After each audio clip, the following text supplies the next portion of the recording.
As a Lamborghini fan, you definitely know that I was gonna order the Revuelto, and yes, I did a crazy one-off spec, and it is not blue Glauco, but there's definitely some surprises in my spec that are going to catch you off guard. Listen, there's a lot of good, there's a lot of bad to unpack. I've gotten to see the car very early on at its unveil in New York, then I got to see it again at the dealership. I decided to skip ordering one as one of the first pre-made cars because they had specific specs, and I wanted to do something very unique for this car. And none of that spec that I wanted to do was obviously available as the first launch car. So I will be getting one of the first ad personam cars, but recently got a chance to actually drive one. And we're gonna see a little bit of my thoughts on the drive itself. Now, one of the things I wanted to share about the Revuelto, because this is a question that I get a lot from our Exotic Car Hacks community. And if you don't know what that is, Exotic Car Hacks is the largest community of exotic car owners on the internet. And it is the best resource center if you are in the market for a car, a luxury car, an exotic car, or even have thought of picking up an exotic and didn't think you could afford it. You can go ahead and click the link in the description and learn how to do that. While you're doing that, of course, like, subscribe, and turn on notifications as well. But listen, the Revuelto and the drive was quite incredible. And it's so incredible that I filmed it here, and we're gonna show it in just a second. But one of the key things with the Revuelto that I get asked a lot, like I was saying, is will the car keep going up in value, similarly to what we saw with the SVJ and so on and so forth. So in order to understand that, let's take a moment and talk about the SVJ Ultimate combination. So historically, prior to COVID and everything, SVJs, any type of Lamborghini, was significantly discounted under MSRP. And while that has changed, and a lot of cars are now selling over MSRP as it pertains to very special cars, I am a big believer that the Revuelto, unfortunately, will probably not. And there's a couple of reasons for that. The first one being that anytime something is new, certainly anyone that hasn't ordered it is going to pay more money for it. But that is not a good gauge of how the market works. It is only a temporary market adjustment based on availability, not so much based on the worth of the vehicle and the price that is being charged. Historically, we know that Lamborghini has always charged a lot of money for their V12 monsters. SVJs were $700K back when they were selling for $500K, and they couldn't give them away, and now the Revuelto is a $700K base price. And a lot of people will tell me, well, an SVJ was $700K, so the Revuelto being so much extraordinary and newer, that's not that bad, right? Well, that's a little bit skewed though, because in order to understand the Revuelto pricing, we have to understand that we're comparing the Revuelto not to an SVJ, but to the first generation of Aventador cars, which are priced around 400 grand. That's almost a 200% increase in the cost of a base product. And that's very heavy, because if we've learned anything, is that the SVJ, the Roadster version, and now you're looking at almost 850 to 900K price point for something that is a numbered super limited, and that is very expensive. So will the Revuelto hold well, and will the Revuelto SVJ version basically be even better? So we'll talk about what we already know now. We know from history that the SF90 market has tanked. It has gone down to complete shit. 50% off almost on a lot of other cars, 300K off on a lot of coupes, 150 off on Spiders.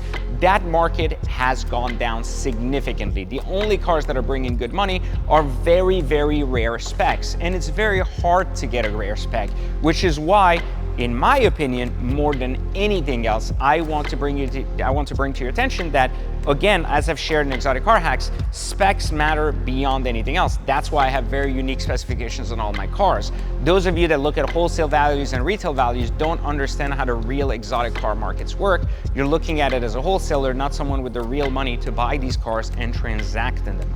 And so you have to understand the difference between the two. But the Revuelto market, in my opinion, will find itself somewhere around the 50 to 60K over. In many cases, with cars available, probably come right back to sticker within the next 3 to 6 months.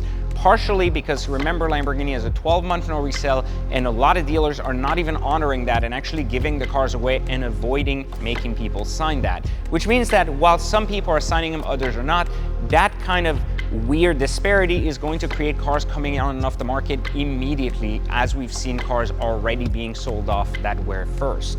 So where does that leave us? My expectation is that within 12 months, the Revuelto market will basically be a 600K market and settle right under where the SVJs are sitting, between 650 and 750, depending on if you're buying a coupe or roadster. So without further ado, we've talked about driving the car, so let's get into it. But before we do, here's a quick word from our sponsor. Railz.com is a reputable online platform specializing in auctioning high-end timepieces. Known for its transparency and security, it provides a reliable way to sell watches online. Focused on smooth transactions, Railz ensures a secure environment for both buyers and sellers. Prioritizing genuine buyers, the platform offers a premium selling experience for sellers and great deals for buyers on luxury watches. Explore Railz at railz.com for top-notch service in the luxury watch market. Here we are in the new Revuelto. Really excited because I ordered this car in a very rare color specification from Ad Personam. That's why I don't have it yet. We're driving it for the first time. Very SF90-ish. Immediately you feel the dual clutch transmission is flawless. Something that was missing in the Aventador and the SVJ, but really, really flawless. A lot more composed, more exciting. Fantastic, generally speaking.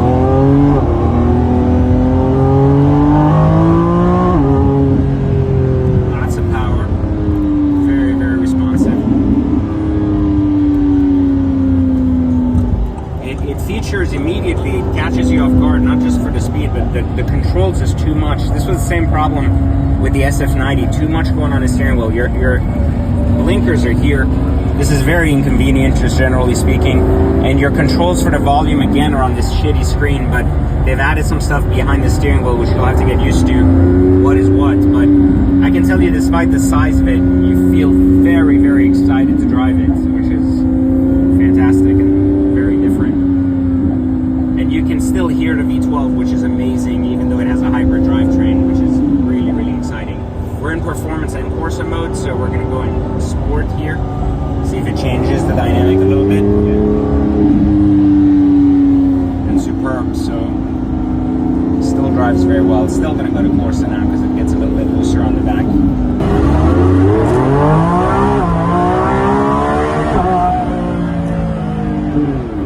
Definitely got banana power.